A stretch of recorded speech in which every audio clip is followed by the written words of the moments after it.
So President Trump held a private dinner last week for more than 200 investors who bought into his meme coin, raising ethics concerns about buying access to the president. NBC News has learned the guests paid between $55,000 and $37.7 million for the Trump coin, making the average cost of a seat at the dinner over $1 million. Joining us now, New York Times investigative reporter David Fahrenthold and CNBC reporter Mackenzie Sigalos. Both have been covering Trump's meme coin dinner extensively. Mackenzie, I'll start with you. What's the latest that you know? What's going on?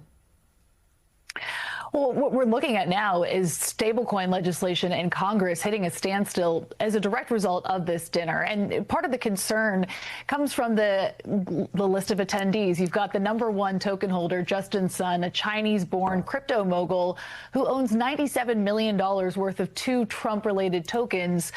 He won this contest, and he is one of a long list of names that are related to foreign capital. You've got a lot of blockchain analytics firms dissecting who made this top leaderboard, 220 guests at that dinner. If you look at the top 25 token holders who had a special VIP reception with the president, all but 6 of them are tied to foreign exchanges that aren't open to American users. And that's part of where the concern is and why you're seeing a lot of Senate Democrats now pull back on the Genius Act.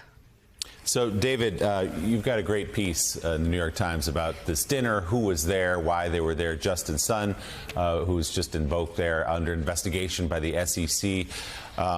Lamar Odom, former NBA player, was among the invited guests there. A 25-year-old named Nicholas Pinto was there. He was dropped off by his father in a Lamborghini.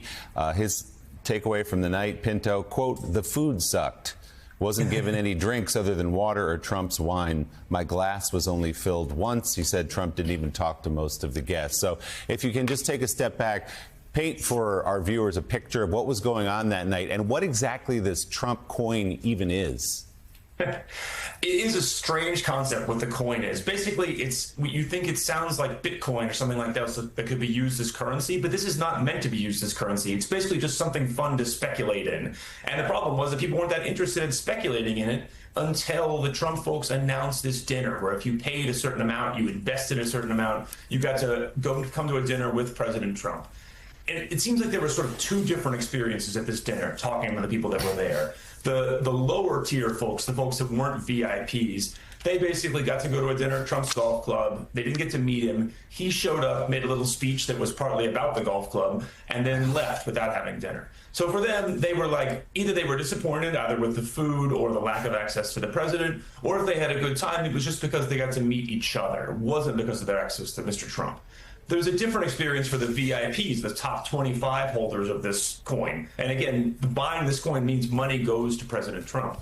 They got to meet the president, they got a VIP reception with him, and they got a tour of the White House the next day. So they had a very different experiences, and those folks came away happier, I would say.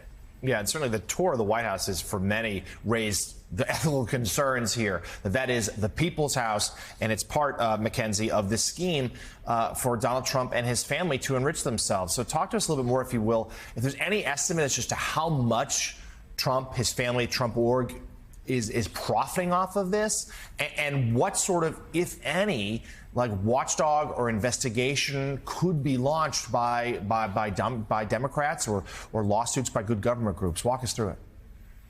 So the Trump family is now tied to 3 different crypto tokens. You've got the meme coin that we're talking about that's related to that contest dinner, where Trump-related entities take 80% of profits. And separately, you've got 2 other tokens through World Liberty Financial, a crypto bank that the family was talking about on the campaign trail. They've sold $550 million worth of tokens. 75% of profits go to the family there. On paper, they've got $1.1 billion in World Liberty's token. And then that third token is a U.S. dollar peg stablecoin called USD1. You just had an Emirati fund, MGX, invest $2 billion into that token.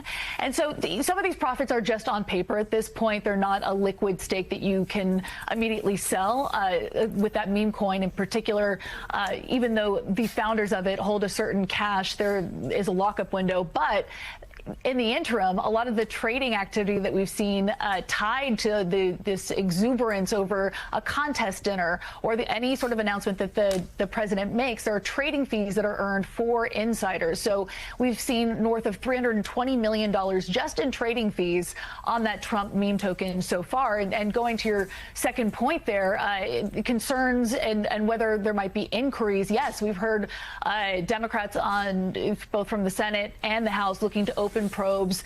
Representative Maxine Waters has been talking about this, but separately, you've got a block of Senate Democrats who are now saying that they want to add an amendment to the Genius Act, a bill designed to regulate stablecoins that would bar the president and other senior officials from either directly or indirectly profiting from stablecoin ventures while in office, which is a direct shot at that dollar peg stablecoin that the Trump family just launched. So, David, this is a direct access, is it not, for people who can afford it to the president of the United States, whether you're Mr. Son, who's trying to get an SEC investigation dropped on him, whether you're a foreign government who wants to have influence over President Trump, or I guess if you're a former NBA player trying to launch his own coin.